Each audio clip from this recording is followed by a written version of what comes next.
But I think it's really important for our sport to have that kind of tighter, more competitive setting for the women like the guys do, in order to push people, in order to push the top girls too. Like, they don't really have anyone chasing them. But I think that changed, or is changing. Like last year at Malibu Open, there were some big scores being thrown up. So that was cool to see that now there's other girls starting to kind of push in and starting to try and close that gap and make it a little bit more competitive and kind of spice up the podiums, change things up a little.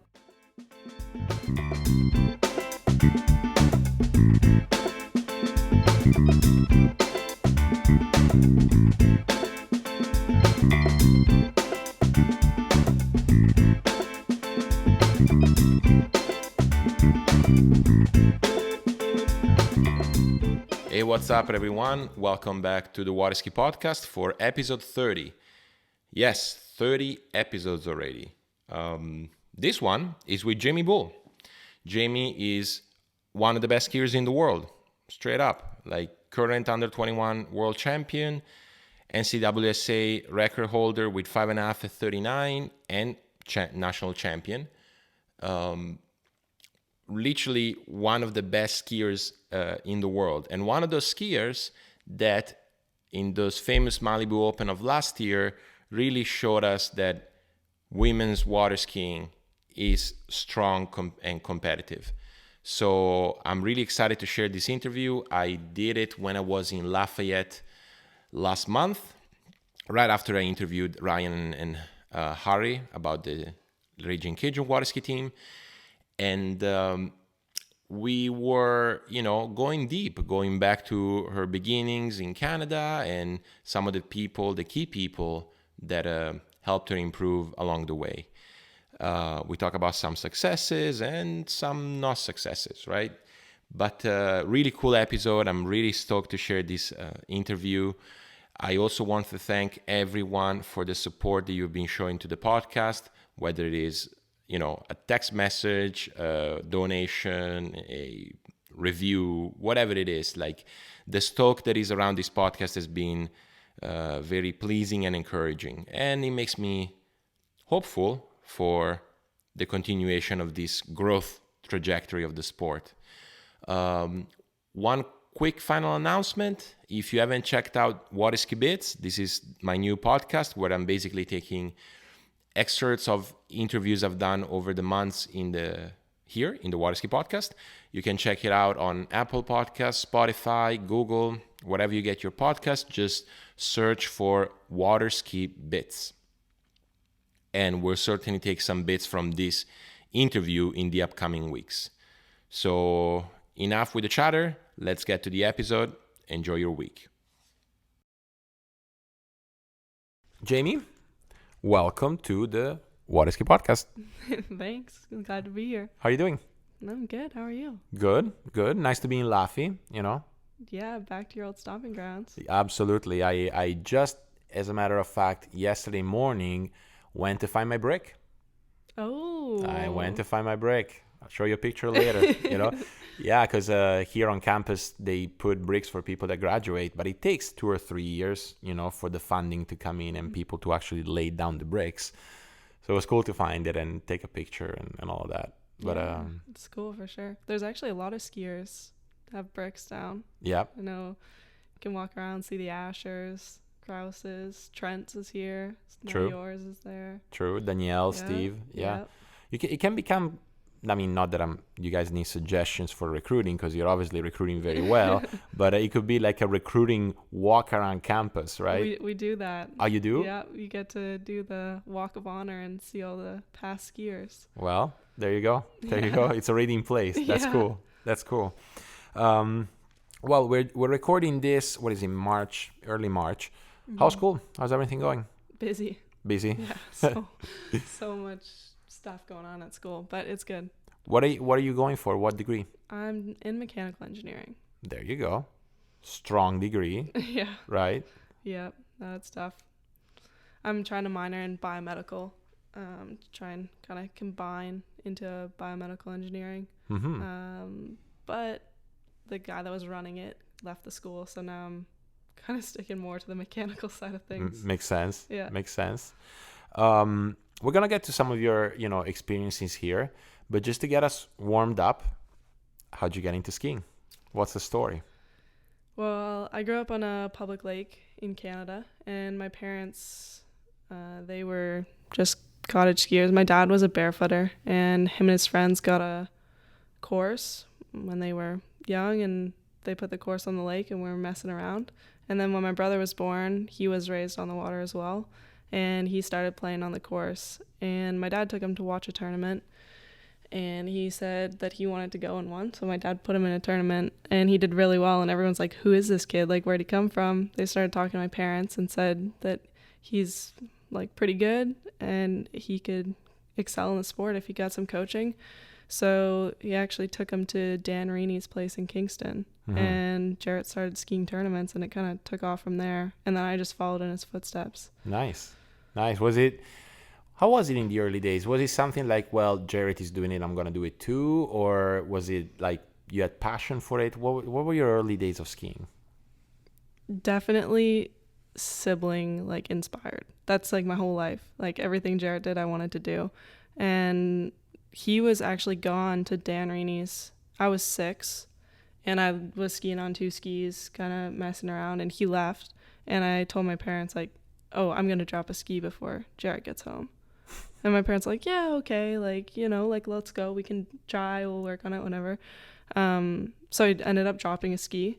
And then I was like, well, I'm going to get up on 1 ski before Jaret gets home then. And so I ended up doing that as well. So then there's a lot of, like, I don't know, drive. Yeah. In order to kind of keep up with Jaret or impress him, I guess. I don't know. Yeah. Be like him, Yeah. Yeah. It could be both, right? Yeah. So I would say he definitely pushed me along. That's and then cool. I kind of, after I started skiing tournaments, then I really like kind of fell in love with the sport for myself. How old were you when you skied your first tournament? I was 6. I skied Ontario Summer Games, and I dropped a ski to ski it. But I think like my first real tournament, I was probably 8.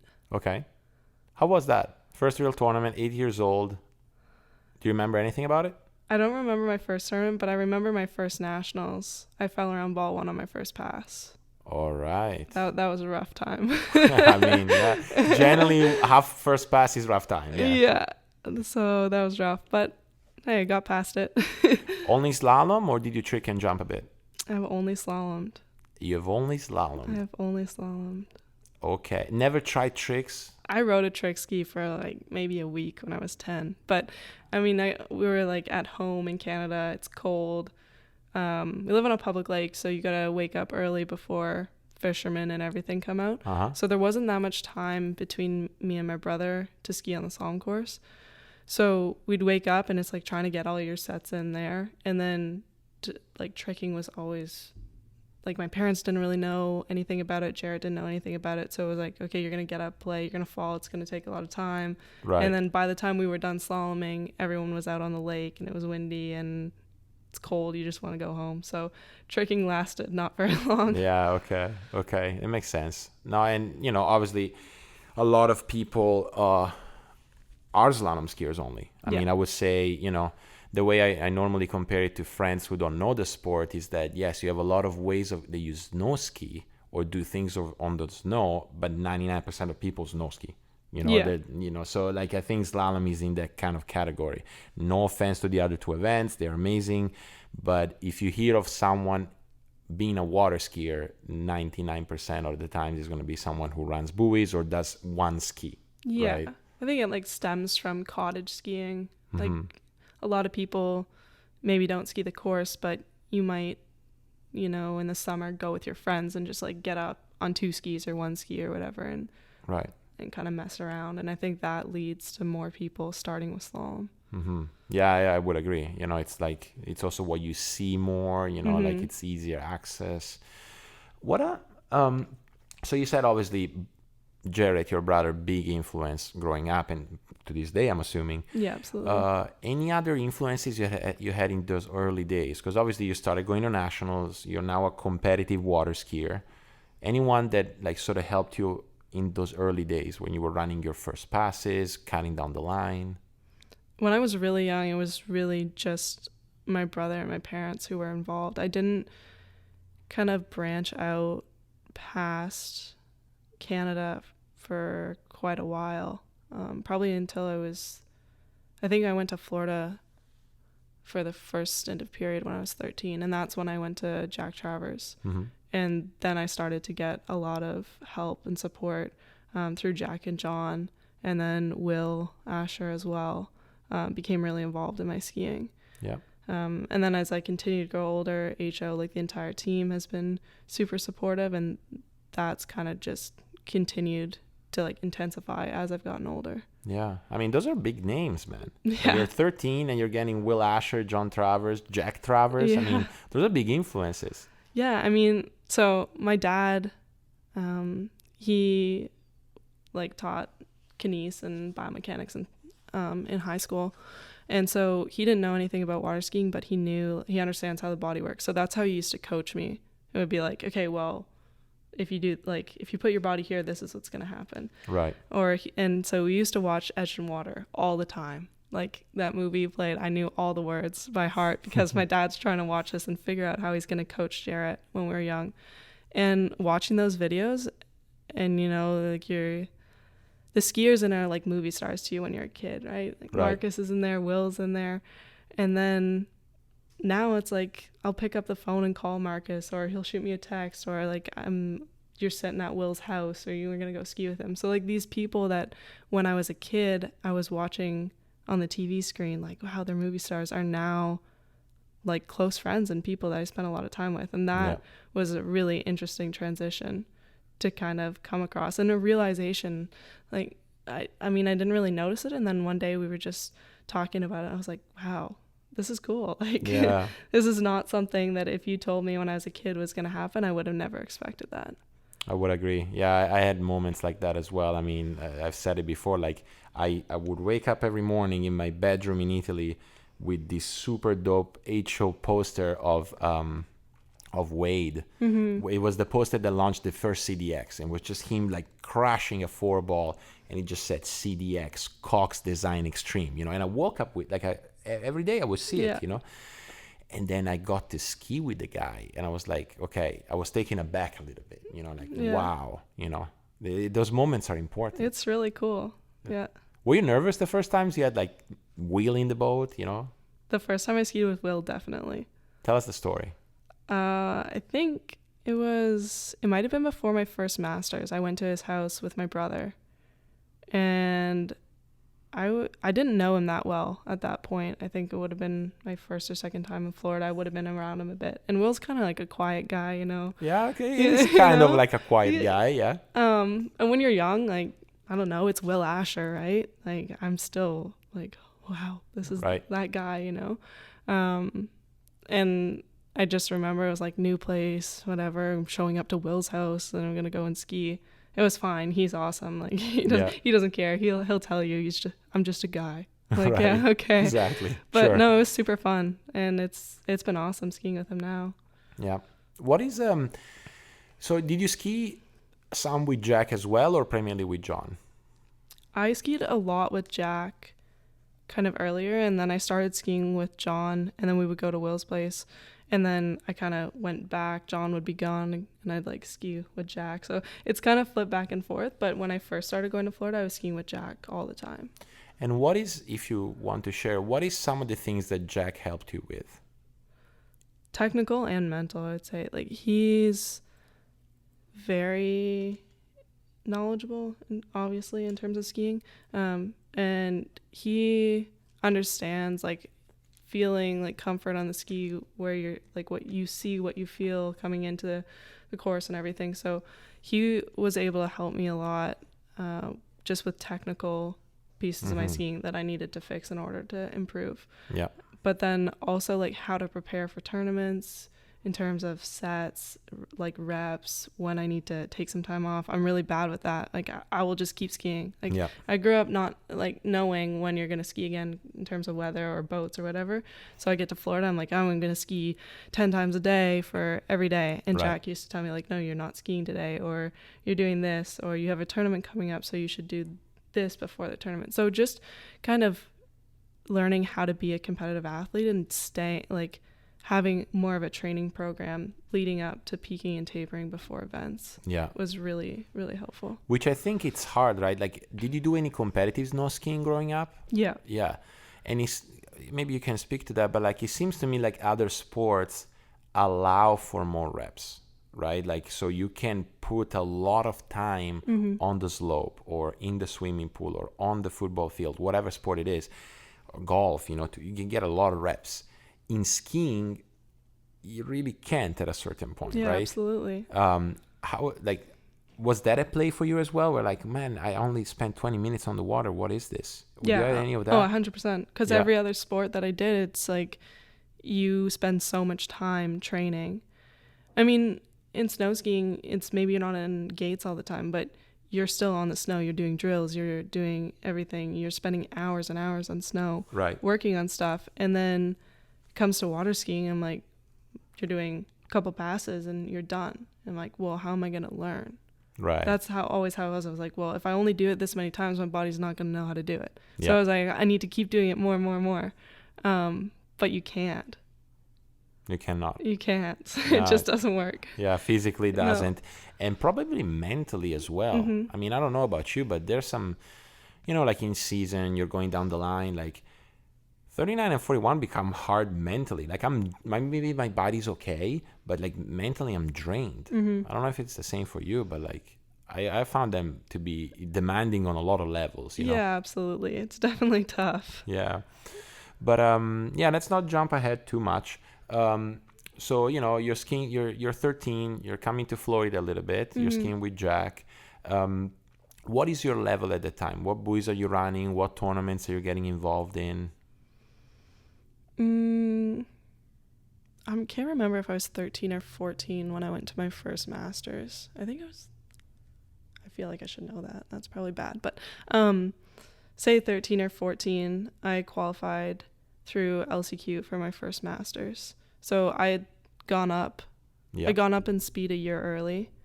And so I ran 2 at 11 to qualify for Masters for the first time. Wow. That's young. Yeah. That's young. So I would have been a year young.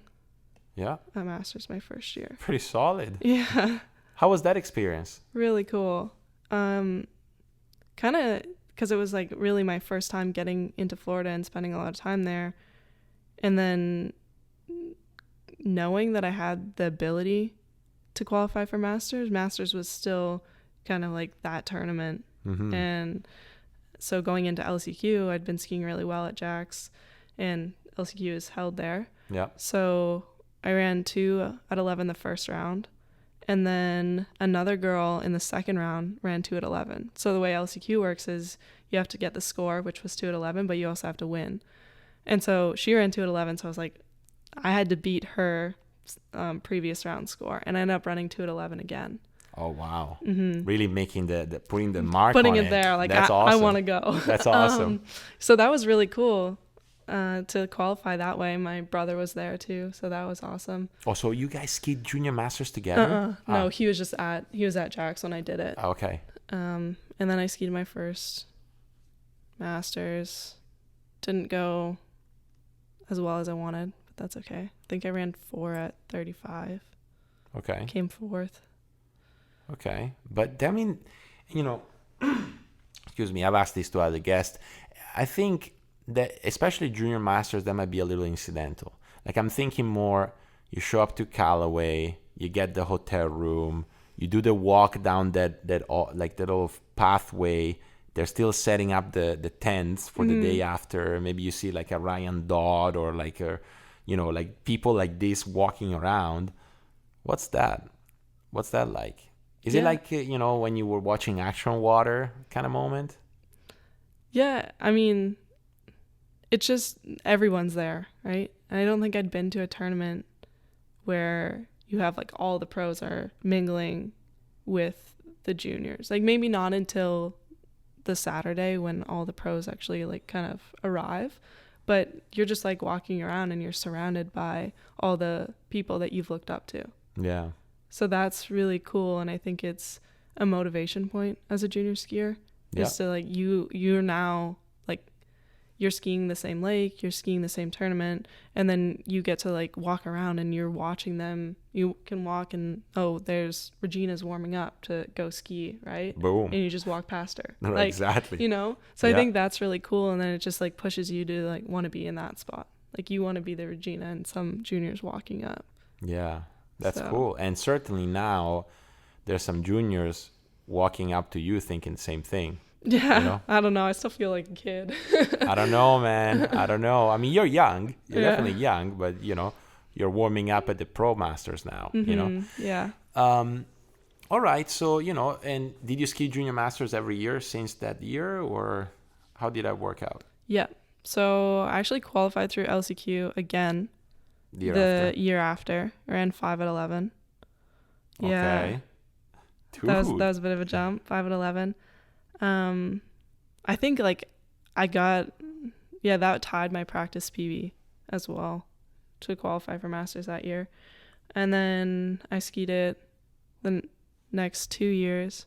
So I could have done 5 Junior Masters. I skied 4. And then my 5th year, I skied pro. Like my 5th junior, I skied pro. Oh, wow. Yeah. You're one of those. Yeah. Okay. Jumped up. Yeah, well, I mean, understandable, right? Yeah. Had you won some before that? Yeah, I won 1 the year before. The year before you went pro? Yeah. That makes a lot of sense, you know? All right. Let me see. Junior Worlds. Are you skiing any of that? I skied Junior Worlds 2016 in Chile. How was that? That was good. So I won there, but that was a bit of a journey. I had to fundraise in order to go to. I remember this. Yeah. Yeah, go on. Yeah, so I had to fundraise in order to get there. So I had like a campaign and like raised enough funds, was able to go. But I was at home. So Chile, opposite summer than us. So Worlds were in January, and there's ice on the lake in Canada in January. Exactly.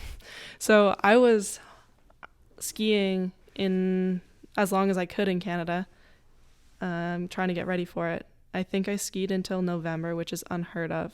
There was snow on the ground. I was only free skiing. Our course is like a bit of a boat ride. It was too cold. So I was like just free skiing the whole lake, coming back and running inside. My like legs, everything's purple. I can't feel my hands. Like just trying to stay on the water and keep my like muscles going. Wow. Like, Okay. I was like, wasn't in the course, nothing. I'm like, I just need to stay strong. And then a bit of pools, a bit of turns. yeah, Right. pretty much a little left and right and like give it a go. But and then the lake froze. Yeah, well, so I took a month off and I went to Florida for 2.5 weeks before Worlds and tried to get ready. Right. So, but that in that month off, I knew that everyone else that I was going to be competing against at Worlds was skiing. Mm-hmm. Like I knew I was the only one that wasn't skiing, and I kind of started panicking a little bit because I had just done this fundraiser in order to get all the money in order to go, and I wasn't skiing. And I just like in the back of my mind was like, oh, like what happens if I go to Worlds and I don't ski well, and I like let down all these people that kind of paid for me to get there. Wow. You know, and I'm 16 years old. I'm like pushing that in the back down. Like, no, they're not going to care. Like they chose to support me. Like I'm going to be fine. Everything's fine. Don't worry about that. Just go ski. But like every day that I took off, it was kind of like, it was more there. Yeah. And I was just like kind of panicky. And then I went to Florida, got back on the water. I was skiing okay by the time I was going, but I mean, obviously I would have liked to have more than a couple weeks on water before I went to Worlds. So I was skiing well, it was okay. flew out to Chile. My ski got lost only for a day, so I was okay. But ski got lost, so I was like, oh, now I'm not gonna like ski here. But it was only for a day, so it was okay. And then prelims came, and I've never been so nervous in my whole life. Like usually, like if I'm nervous on the dock, I'm gonna jump in the water, and as soon as I get in the water, I kind of like settle, like I calm down before you even do the deep water start. Yeah, okay, like so I hit the water, and it's boom. Usually like a bit of a grounding, and in then my element, yeah. I like get up, and by the time like ski my first pass, and when I'm in the water on the other end, like I'm zoned in, I'm good to go. Yeah, I like got in the water, got more nervous, like got up, ski my first pass, got to the end of the lake, was like super nervous. Like every pass I just like was freaking out. I ended up making the cut to finals, but barely. Okay, what are we talking about? Were you last off the dock? So you sound like you knew the cut when you went on the water? I knew the cut. I would have been, I mean, they scrambled it. I don't remember where I was, but I knew the cut. So I made the cut, but I was one of the first people off the dock in finals. So barely made the cut. Barely made the cut. And when I came back like into shore after that round, like I was just a mess, and just because I was so concerned about living up to expectations of the people that supported me to get there. Mm-hmm. Like I've have monetary sponsors before. People have helped me just so I can do the sport. Like without them, there's a lot of people that have helped me since I was a kid in order to like be able to continue competing in the sport. And with companies, I've never felt that pressure so much, but I think it's because it was people. It was like actual people, not company names. It really hit me a lot harder. And so when I got out of the water after semis, I like told my dad right away. I was like, I'm just like freaking out about this. He's like, I kind of figured, but I didn't want to bring it up to you in case you weren't thinking about it. Right. And so then I like kind of talked to him. I talked to our sports psychologist that Canada had brought, and also Jaret Llewellyn. And they're like trying to like kind of reassure me and everything, and which I had already been trying to do for myself, and it didn't really work. And then I had sent an email out to all the people, like the campaign people, that night saying that I had made it to finals. And the response I got was like overwhelming. Like everyone was just so excited that I made it to finals. Like could care less where I was at. They were just stoked. Yeah. And I was like, oh, okay. It's fine. Everything's fine. Like they really don't care. They were all just super proud of what I was doing. They were like, just like their response was awesome, and it just soothed everything. Like it fixed everything, like every doubt that I had in my mind. And I went and skied finals and ran 4:11 and won. Boom. Yeah. That's such a cool story. I had no idea about it. And obviously, you know what I do for a living. Yeah. So obviously the fact that you had a sports psychologist from Team Canada at the Worlds, was he there or she there? He was there, yeah. That's so cool. You know, like that's really cool. Like good support system. And yeah. we'll give some solid shout outs at the end of this so that those people can be recognized, you know. But wow. And tell me, thinking back about it now, because maybe you even knew that they didn't care. It's not that they were paying you to run 4:11. They were paying you because you needed the money to go and participate and compete. Oh, absolutely. You know? And I knew it then. And like when I had that month off, when those like thoughts originally were coming into my mind, that's what I was like telling myself. I'm like, well, they're not paying so that because they want me to go there and win. They're trying to give me an opportunity to do something. Yeah. Like they're trying to give me the opportunity that I would have like without that like money barrier.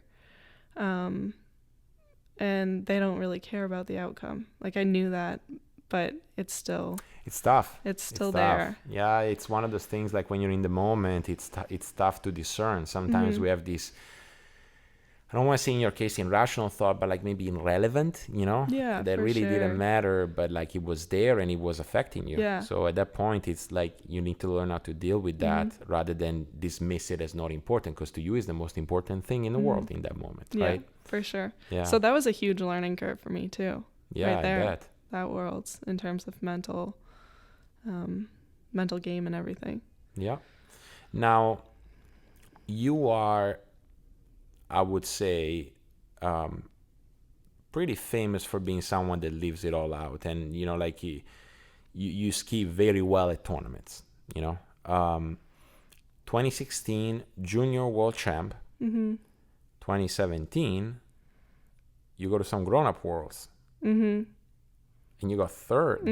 That's insane. You know. Yeah. Tell us the story there. Yeah, so I decided 2017 I was going to go to Open Worlds instead of going to U21 Worlds. Like, I had to pick between the two. Ah, no way. Yeah, I had to make a decision in terms of, again, just for skiing's expensive. So had to choose. So I chose Open Worlds, and they were in France, which... Sorry to interrupt. What was the decision driven by? Like, why not under 21 Worlds? I couldn't afford to go to both. No, but why Open instead of U21? Yeah. You know, you were 18. You just made it to the under 21 category. Yeah, I was actually to try to get to Masters because there's elite points at Open Worlds. Smart. And so, and I'd been skiing well, so it was one of those, like, I still was gonna have 2 more U21 Worlds. So if I skipped like the one when I was underage for U21, then to go to Open Worlds, it wasn't. Yeah. I was still gonna have the opportunity to go to more. So then I chose Open Worlds, try and get some experience in the open category, and then possibly be able to get elite points to go to Masters. Sounds like a smart thing to do. Looks like some boys brought us coffee. Let's take a break. Well, so we were talking about Worlds. You make the call. Open Worlds, you know, there's some elite points at stake, maybe for Masters. So you made the decision. What comes next? Went to Spain to Botas and skied there for a training camp with Team Canada, and that was really good. Right. Like, got used to Europe and everything, and was skiing really well there. And then we flew over to France. Was that your first time in Europe? That was the first time I skied in Europe. Okay. Yeah.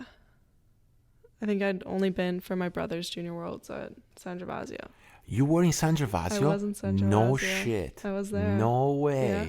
That's so cool. How old were you then? Like 10. 10? 10 years old. No way. That's awesome. Yeah. And my grandpa was there. Yeah. No way. Yeah, I was running around like a headless chicken. It was my first organizing experience. I mean, I wasn't the main organizer. I was doing what Dad said to do. But no way. That's awesome. That's so cool. That's so cool. So first time in Europe was watching Jaret at the Junior Worlds in San Gervasio. Yes. And next time was to ski in Cesena, getting ready for Open Worlds. Yes. Oh, look at that. Kind of crazy. Yeah. Then we went to France, and I mean, France was an interesting event, interesting venue. Pretty rolly water, super windy and unprotected. The girls, the wind wasn't so bad. The guys, I know it got pretty blown out. Yeah. But it was kind of beneficial to me that it was rolly because I live on a public lake. The shores are rock. Right. So it's super rolly where I'm from. And that kind of worked a bit of advantage to me. A lot of the people that I was skiing against kind of come from man-made lakes, and they weren't necessarily as used to it as I was. So I was a little bit more comfortable skiing on those conditions than I think some of the other girls were. Yeah. And my goal getting in was to make it to finals. Made it to finals, and then I was 4th. In like going into finals, I was seated in 4th behind Whit, Manon, and Regina. And then I ran 4:11 in finals, I think. And Manon actually binding released. Something happened. She crashed at 14 on her first pass in finals. Yeah. And so that put me on the podium and ended up 3rd behind Regina and Whitney. So that was pretty crazy. What a podium, man. Yeah. What a podium. Give me was it yet another one like the actions? We're going to call it the action sports experience from now on. Like, so, you're on the podium in 3rd place, Jaimee Bull. You show up with your ski, and then you see Whit, and then you see Regina. Did you have sort of like a moment where you Oh, for sure. looked up like, Absolutely. what's going on here? Yeah? No, for sure. I mean, that still happens to me today. Like last season, I came second at Malibu Open. Oh, yeah. And I ended up in head-to-head finals against Regina. And like I'm sitting on the dock with Regina. We're sitting at the end of the lake together with Regina. And now I know Regina, and like we have, talk and everything. But she's still someone that I look up to. And she's still like, you know, I still look at her. I'm like, wow. For a lot of reasons, but I think that kind of like idea that you're saying, like that's, I don't know if it's ever really going to fade for me, for some people. Yeah. But definitely like you get on the podium and I'm like, wow, I'm standing beside some really great people right now. Exactly. Amazing skiers. Yeah. You know, like they won worlds. You watch video maybe with your dad trying to figure out, okay, well, how do we get the gate like that? Yeah, you know, like, no. I had like a video of Regina, slow motion video, that we used to put my video beside and watch it in slow-mo like forever. Trying to figure things out in Canada. Like, so now that getting to ski with her, or like, be around her and just kind of like normal daily life things now. Yeah. Just being around her, but it's still pretty cool to like get to be standing on the dock with your childhood idol. Yeah, I mean, I think that's super cool. Yeah, that's super cool. Well, I mean, since you mentioned it, give us the Malibu Open rundown from last year. Because, I mean, we spoke about it off the mic, but it was one of those moments, in my opinion, where it made everyone stoked and excited and hopeful about pro women skiing. Yeah, absolutely. I mean, we were talking about it before, is that Whitney and Regina have kind of dominated women's skiing. And other than, I mean, really the two of them, there's no one that has kind of been anywhere close to them. Like the gap between them and everyone else was always so large. Yeah. And then Manon came into the scene and she was starting to push her way in and kind of break through. But then again, after that, there was no one really there. Like a 6 buoys gap. Yeah. Pretty much. Yeah. And I mean, that was really sad for our sport, because it kind of like, what's the point of women skiing if there's no one competing, if there's no competitors, Did you ever have that thought? Yeah, for sure. I look at guys skiing, and if you look at the list, there's however many of you who have whatever 2 or 3 at 41,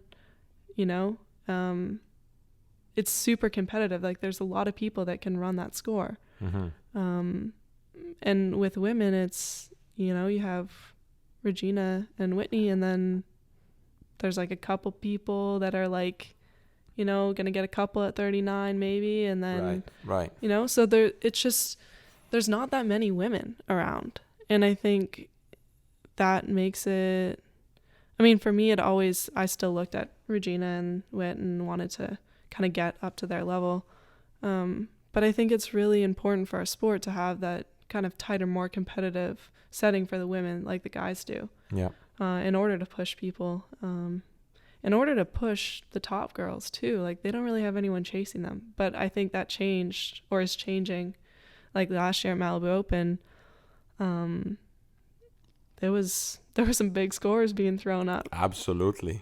So that was cool to see that now there's other girls starting to kind of push in and starting to try and close that gap and make it a little bit more competitive and kind of spice up the podiums, change things up a little. Yeah, I think it's awesome. I mean, I've always said, like, as you know, I organize a pro event in Italy, and I've had, a little shy showing up of women at first, and then more and more showed up. And to me, it's as exciting as a fan of the sport and as a competitor to see women competing. Like there's no question about that. But as you said, there was a little bit of that gap of like the 2 at 39 and then 2 at 41. Yeah. And nobody really feeling the middle, right? Like in skiing, you said, there's a lot of people that run 2 or 3 at 41. There's a selective few that can run 41. But then you have people that do like 4 or 5 or 3.5. Like it's humongous field, right? Yeah. And then last year, not only Malibu Open, but maybe Malibu Open stands out in the memory as that tournament when we went, okay, Ali, Sam, Jaimee, Brooke. I mean, there's people starting to go here, you know. Yeah, it was absolutely. awesome. Yeah, it's really cool. I think it's really good for the sport too.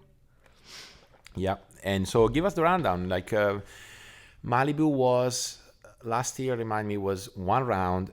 Then they took the top 8 for you guys. Yeah, good question. Yeah. I'm not sure. So basically one round. I think so. One round they took top 8, and then they top took 2. Top or 4 and 2. Top 4 and then 2. Yeah. So I don't really remember the order of rounds in which I ran what, but I ended up tying my PB with 5. I had good starts at 39 every round, which was a little frustrating because I never got to finish the pass off, which I was really hoping to do, but that's okay. So I ran 5, 4, and then tried to turn 5 to get to 6, blew out because I was too excited. So I ran 4.5. And then when I ran 5, Sam also ran 5, which was going to possibly put us in a runoff position. For the top 2? To get, yeah. Ah, okay. Right. No, to get into the top 4. To get top 4, yeah. To get to top 4. Because Whitney was still left on the dock. And Regina. And I think Manon had, I guess the 3 of them were left. So I went out, ran 5. Sam runs 5. Boom. I was like, oh my, like I'm getting into a runoff right now for running 5 at 39. Are you kidding me, to try to make it to the top 4? Like them trying to get to semis and I gotta run, you know? So that was cool to like see that high of a level to try to get into semifinals. And then Whitney ended up falling. So we didn't have to run off, that was nice. Yeah, it helped. You know? Yeah. And then that round, I think I ran 4.5 that round. And then that put me into head-to-head against Regina, which was the highlight of the weekend probably. You know, like it was really cool for me to run consistently deep 39. That's the first tournament that I had run like that far down the line that many times. Yeah. So that was really cool to like get past 4 or more for 4 rounds straight. That's insane. So yeah, that was cool. And then being able to ski against Regina in head-to-head was just, that was, I don't know, an experience. It was cool. Super fun. Yeah, I bet. I mean, it was fun to watch. I'm gonna tell you that. So was she top seed? Or were you top seed? Who got to choose? I got to choose. So I chose to go first so that she'd have to beat me. Figured that was the safest option, the safest right? option against Regina. Right. Yeah. So you go out. So I was top seed. 28, 32? Went out at 32. And in finals, I ran 4, I guess. And then Regina had a really bad start at 39. Right. Like, popped the biggest wheelie on one ball at 39. And I'm sitting in the water at the end of the lake. I was like, wow. You know? And might happen. Like a little thought of like, wow, this could happen. I could possibly, you know? Right? Yeah, of course. And, but it's Regina. She's a beast. She knows what she's doing. And she put her shoulder down and got her done. But, no, it was awesome. It was a really cool experience. But it just kind of like watching her do that too is like a bit of, I don't know. I just want to get to the point where I can make that big of a mistake at one ball at 39 and just be calm and know that I'm still going to pull it off. Yeah. Like she has the experience to do that and she's confident and she knows and she's like kind of knows how to get through that stuff. So that's kind of, I want to get to that point. So yeah. I mean, I don't blame you. I mean, after you get to be head to head against such level, that means 1, you belong there. 2, okay, now how do I get there? Yeah. Right. And I remember her, like her sportsmanship also at the end, like when she came and congratulated you. Oh yeah, absolutely. No, she's awesome. That's awesome. Yeah, I have a lot of respect for her, and She's always been super respectful to me as well. That's cool. That's cool. Good. 2 right foot forwards, you know, like poking at 39. You know, that's awesome. That was good times. So let's talk about that for a second then.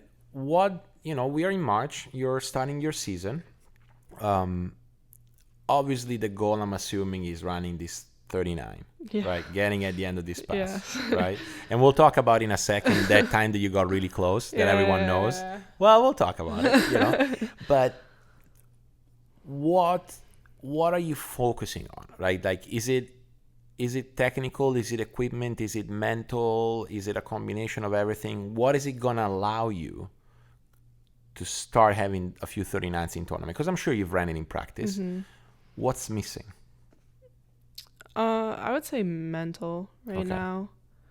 Just because I've had a lot of good starts at 39 in tournament, and I've made countless times where I haven't run it, which isn't happening in practice. So I think just once I get through it once in tournament, I'm going to be okay. I think it's still kind of that excitement factor is getting to me a bit in tournament where like I want to get it done. Like I want to, I mean, it sounds bad to kind of say it like that, but because it's been a while, I like just want to get the first one over with. You know? Why did it sound bad? I don't know. It's like, I just want to get my first 39 over with. Like I feel like once I kind of break through the mental pathway of like getting through the gates at 6 at 39, finish the pass, then I think it kind of takes the title like away. Yeah. And like kind of just allows me to like, okay, I've done it, and now I can move forward and you know, and that it won't be as big of a mental deal when I try and ski my next tournament. You know, that'll kind of be gone. Yeah. I mean, it's never going to be like 39 is never going to be easy. Right. But I think it'll just like take away a bit of that mental, I don't know, panic, or I don't know what it is. It's not panic, but like just excitement at 39 when it's going well to try and run it. Yeah. Yeah, no, I mean, it's completely understandable. And maybe, who knows, maybe you had that at previous passes in your career, right? Like I know for me it was 35 off. Like I would run it back and down, upside down, like in tournament 5.5, 4 1/4, 5 wheelie early, you know, and then I ran it that one time and it was like, okay, well, it's 35. Yeah. Right. Yeah. Well, like, so for 38, I'd run it once in practice, and the next weekend I skied a tournament and ran it. And that's kind of how it's been, like, growing up. That's kind of how it always was. Like, my practice PB and my tournament PB were always equal. And then the past couple of years, it hasn't been the case. Yeah. So that's been a little tougher, but it's okay. I think the thing the one where I got really close to running it, I think that helps mentally too. Like, I got outside 6. So, you know. Where was that? Come on. Collegiate Nationals. Yeah. California, ran 5.5 at 39. Give us through the pass. I mean, well, I'll give a bit of context just out of memory and knowledge about the sport. It's Thursday. First event in collegiate skiing is women's slalom, right?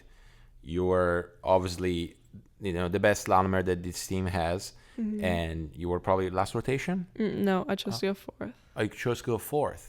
Okay. What was the rationale there? Or 3rd, maybe. I didn't want to go last. Okay. Yeah. Collegiate skiing is like a little bit, it's way more team oriented. Like, it's not individual, and I wanted to be able to go out 4th rotation and not have as much pressure on me. 5th rotation, if your team needs points, it's kind of all sitting on you. So I wanted to be able to go out there and just kind of like do me kind of thing. Yeah, yeah. So I chose to go out 4th rotation, I think. Okay. 3rd or 4th. I'm pretty sure it was 4th rotation. And then I ran 5.5 39. Start at 39 was good. One good was one good. Ball. Yep, good one. 2 4 is my onside, but I always struggle with it. And it was okay.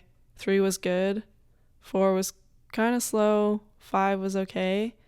And I was still, so the previous weekend was regionals, and I kind of safety turned 3 to try to get the record's 3. So I didn't want 2.5, but I wanted to get outside 4. Right. And I was like not in the greatest position, so I kind of safety turned 3, and it ended up running over 4 ball. Oh. So then I'm at Collegiate Nationals. I was like, I'm not safety turning 3. Like, I'm going for it. So I turned 3 well, and then 4 was okay. 5. At that point, I was still actually pretty calm. But then once I turned 5 ball, I was like, oh, I need to get to 6. So I dropped my shoulder and just like tried to go as fast as I could over to 6. And I had a ton of speed. And so I'm going like straight out to 6. And when I turned, like I had to turn back in to 6 or else I was going to go straight to shore. Right. And came back in, and I got kind of high-sided, and like my ski just slipped out from underneath me. So I'm like sitting there like trying to get ready to take a hit, and then my ski was just not underneath me anymore, and I was in the water. And I was like, I did not just do that. I'm sure those weren't the exact words that came out of your mouth, which is okay. We don't have to repeat them here, But wow. Yeah, and that video has been out, quite a bit, obviously because of the special that Marcus did on Collegiate Nationals. And to me, obviously, your skiing, but to me, it's the reaction of the crowd. Like every single skier, like no matter the color of the shirt, they were like, okay, oh, no. Like, yeah, I mean, that was really cool. I mean, I watched that video, I got goosebumps. Because obviously I couldn't hear it when I was skiing. When I came to shore, everyone, it didn't matter what team, was super stoked. But to kind of watch that and see that, like, Marcus was on the other side of the bank. Yeah. And you can hear loud and clear everyone screaming. Yep. And that's really cool to have, like, every single team. They don't care. Like, they were all cheering so loud. And I think that's cool to have that community. And, like, that kind of bond in collegiate skiing is everyone there was, like, super stoked. Yeah, that's true. That's true. Like, I don't know. Doesn't help their teams if I, It's around 39. if around right? 39, like, but they were all, like, excited and wanted me to ski super well. So that's cool. Like, it's definitely... I think it says a lot about collegiate skiing, right? Like this tremendous, reality that we have in our sport. And I spoke about it with Marcus and Jay over in the podcast with several other guests of how it's, it's attracting a lot of people to the sport. Because obviously we think UL Lafayette, UL Monroe, Alabama, like the top, but you take all the other teams that get to go to nationals and ski the regionals in the Midwest, like they're recruiting heavily on campus. These people get to ski for 4 years and they remain in the sport, right? Yeah. Like the ability of drawing a lot of attention and people into the sport that collegiate skiing has. Yes, for sure. It's unbelievable. Unbelievable. Excuse me. What about how is that experience been for you? And I ask you, and I'm curious to hear from your perspective because you're a slalom skier, right? So technically Thursday afternoon you're done, right? But I know you're not. You see what I mean? Like you have team, you have, So how has it been to be, you're formerly snow skier, grew up snow skiing, then water skiing, very individual sport, very easy to get in your own bubble. How has it been to be here at UL skiing for a team? It's really cool. Like, it's definitely a different side of skiing. Completely different. It changes a lot. It changes how you approach events. It changes, like, when I'm standing on the dock, it changes what I want to do. Yeah. I think it's really cool.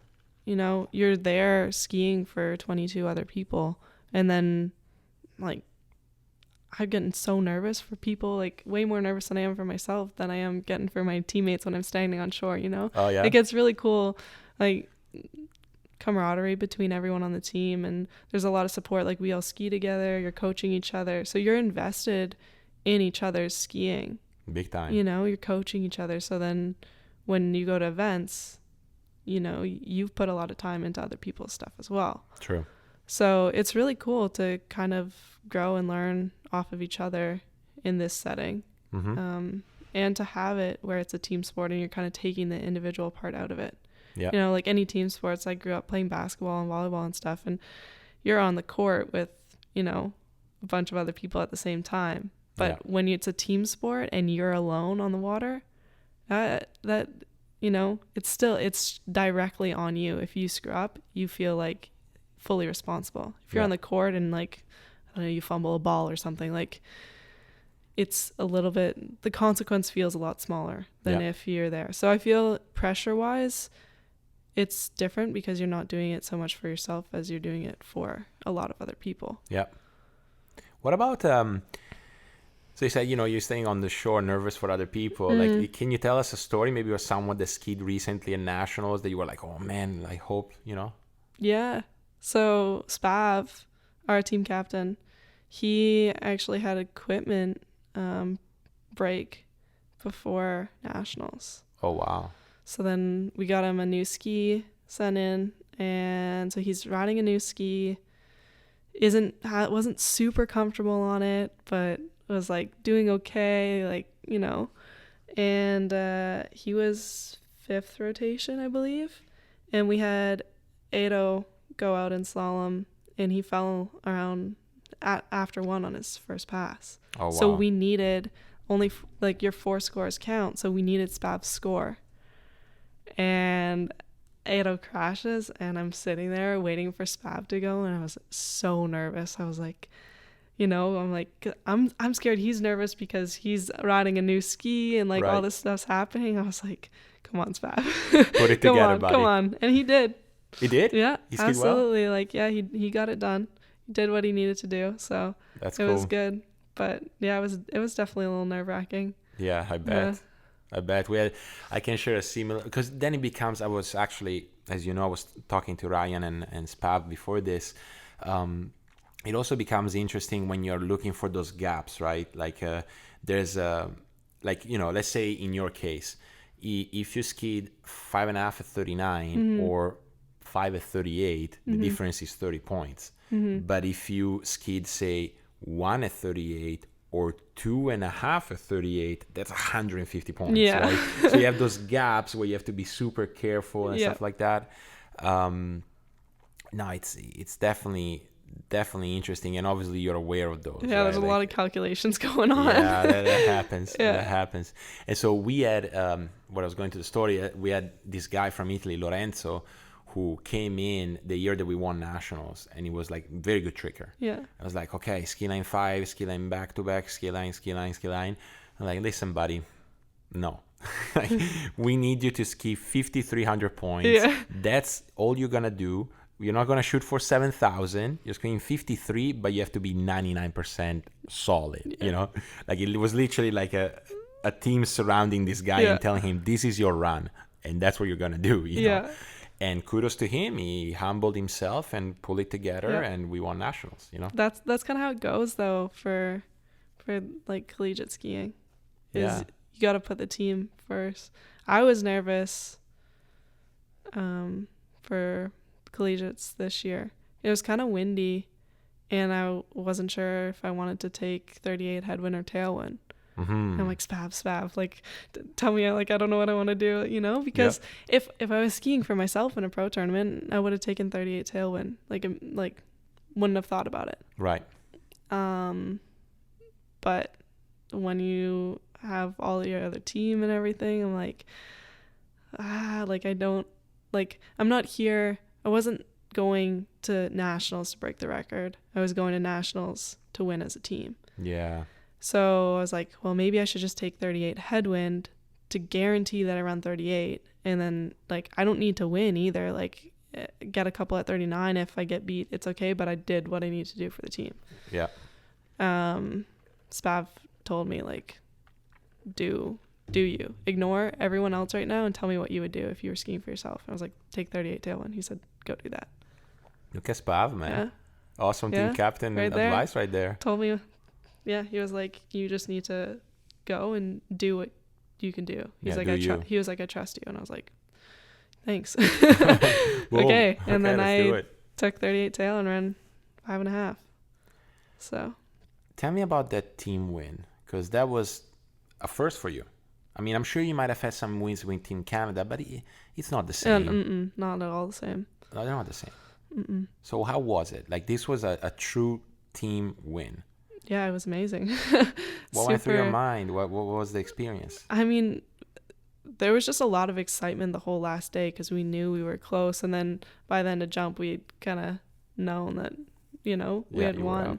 And it's, you put a lot of work and time and effort into that. And then when you all perform during those days, you got one ride and you got to do it. And everyone on the team pulled it together and did what they needed to do. That's really cool to have, and you all jump in the water at the end and everyone's just super stoked, and it's cool. Yeah, no, for sure. I mean, I think it also brings you back again, you have those moments where you think back wow, going to the lake, I really wasn't supposed to ski, but I went so that I could pull X and Y skiers so they can get their ride in, and I rode for them to help them out, and there's all these things that kind of come back to you. Absolutely. It takes a lot of meaning. It's funny, I was talking about it with Sean. I coached Sean Hunter for a few years, and he won again slalom last year, and so I called him, hey buddy, congrats, whatever. He goes, I won the team win. Yeah. I won the team win. And that's when I went, you know what? Whatever influence I may have had on you, I'm proud of that one. You really won the team win. Yeah. That's good. You're not going to get it because you went to the wrong school. Hey. There we go. But keep trying. Yeah. Great. So one of the things I want to talk to you about is, and we sort of went through it, but I want to spend a bit more time on it. Pro women skiing. Mm-hmm. Right? I mean, you're obviously one of the sensation of world skiing, right? And yet, compared to the guys, not a lot of tournaments, right? So give us a sense, for instance, this season, what are the tournaments you're sort of working towards? So I'll start with Masters, possibly Swiss Pro. That's Moomba, I guess, is happening right now.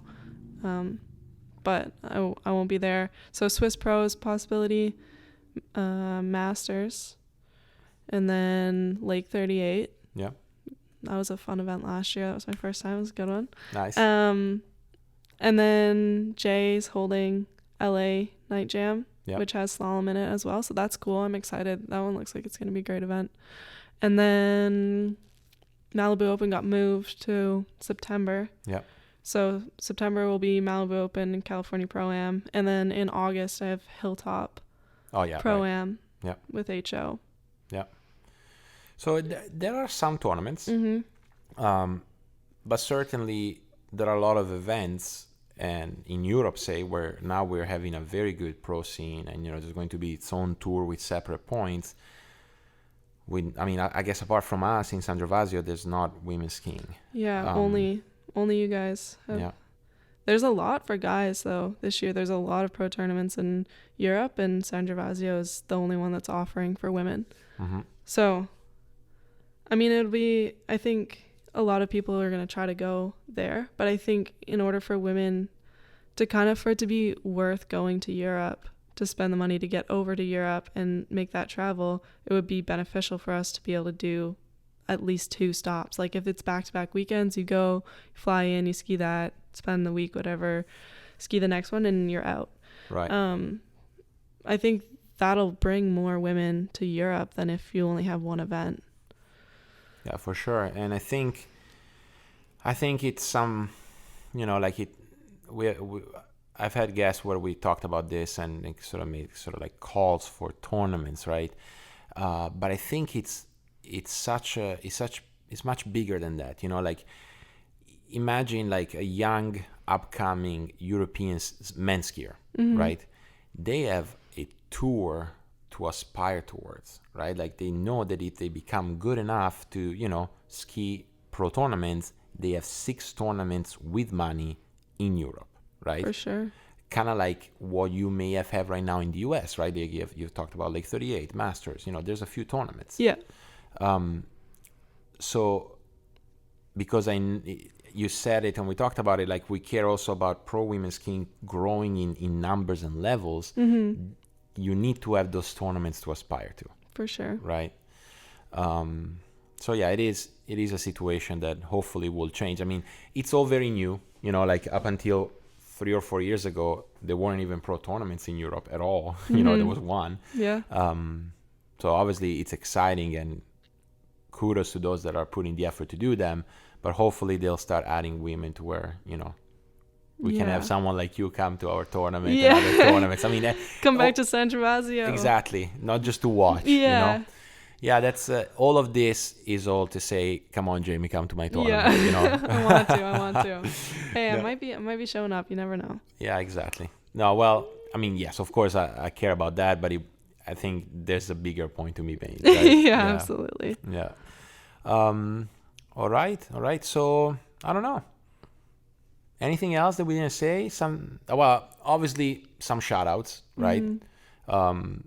You said, and I really loved your story about the junior worlds. I think that says a lot about you and your commitment, right, to become the best skier you can be already during the juniors. But any shout outs that you want to give, any people that have been influential in your skiing?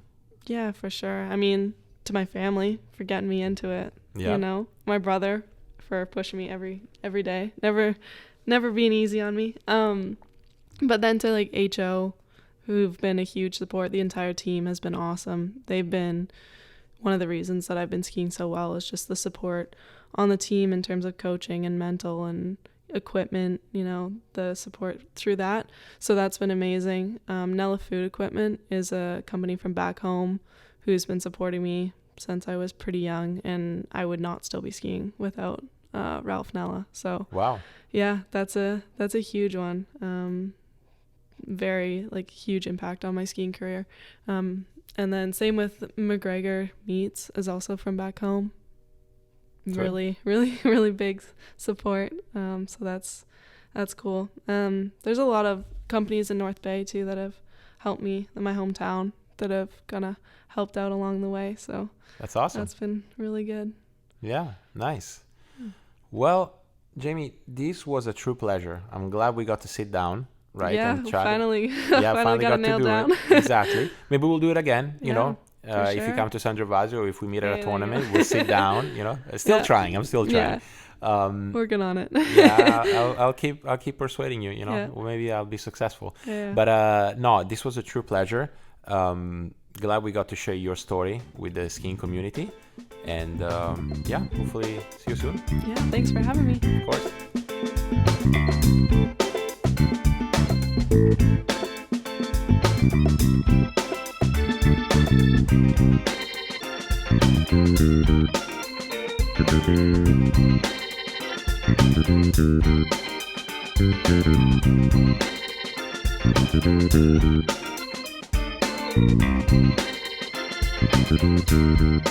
Thank you.